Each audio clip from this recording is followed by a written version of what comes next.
Who says the highest priority for women is more choices? Raise your hands. No choice people. Who says the highest priority for women is no worries? Are you no worry people? Sit down. I've never had as many people still standing, and you're not still standing, so you must have got something wrong somewhere. You gotta read the materials, Doug. How are you going to be successful in this business if you don't read the materials? Would you guys do me a favor? Would you mentor him? Men want money, women want time. Yes. Look at this list. Put the list back up. Yes. Those are the 5 things that people want most. Everyone grab your seats and write it down. That is the key. These are the 5 attributes that people are looking for most. You should be able to communicate why Amway is the right business for them based on those 5 attributes. It is as simplified as it can be. And for you guys, I'm going to need time to know when I've got to get off. I got to keep on schedule here. It is not about standard of living. It's about quality of life. I'm going to come to you guys again. I'm going to have you guys illustrate it. What's quality of life? Someone tell me what quality of life means to you. Do it? What's your name? Betty, where are you from? Cuba. You're from Cuba.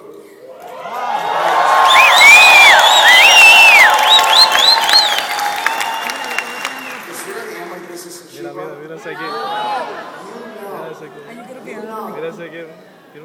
That life has really changed, and politics has really changed.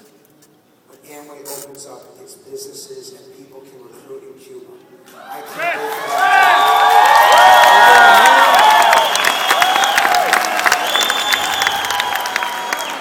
Tell me, what is quality of life? Having time to spend with your family and be able to provide them what your parents couldn't for you. Beautiful. Providing them more. Beautiful. Once again, it's about service. So, I want to move you guys away from the financial to something that's more important. It's the personal issue.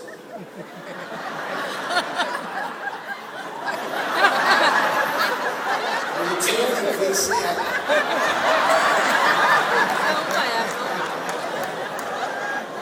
Let's call this the technique that went way wrong. Here are your 11 words for 2011. Write them down. Imagine. It's the most powerful word. No matter what language it's spoken, imagine.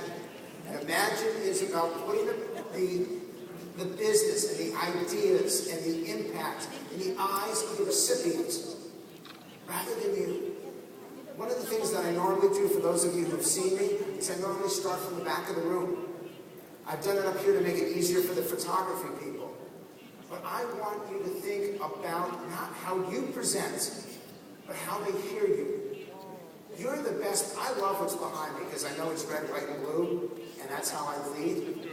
But I love the fact that you guys are behind me even more because you represent the future. You represent what they're all about. Think of how much your parents sacrificed for you, and I know from listening to you how much you're going to sacrifice for others, because we really are, as Doug says, we're all in this together.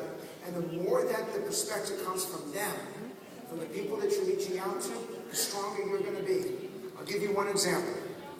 You ask people what they hate most about the job they have. You write it down on an easel, and you have that right in front over here. What do you hate most? Somebody throw out something that you, what do you hate most about a typical job? Waking up early. Clearly that's a problem for you. Okay, so you write down waking up early. Something else. Being told what to do. That's second. Another one. Crazy hours. Another one. Not being paid what you're worth. You write them all down and you continue until you get to 10 of them. Then you go to the next easel and you say, describe for me the perfect job or the perfect career. And it would be waking up when you want, get paid for what you're worth, another one. Be your own boss, another one. Something different every day. You wait until you get 10 of those. And then you go to a blackboard. Why a blackboard? Because that's how we were taught as kids. And when you write on a blackboard, it has an authenticity to it, a genuineness to it, that no other writing or communication or PowerPoints can do. You've got the easel, and they've all named it for you, not you. They've done it for you. They've defined the worst job, they've defined the best job, and then you turn the blackboard over, and it says, Amway.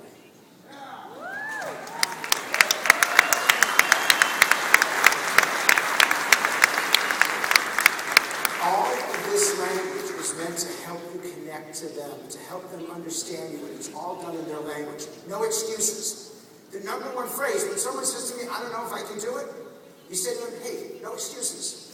And by the way, one of the most powerful, and I learned this, the reason why I take the chance to bring you up, this young woman, it was at LTD.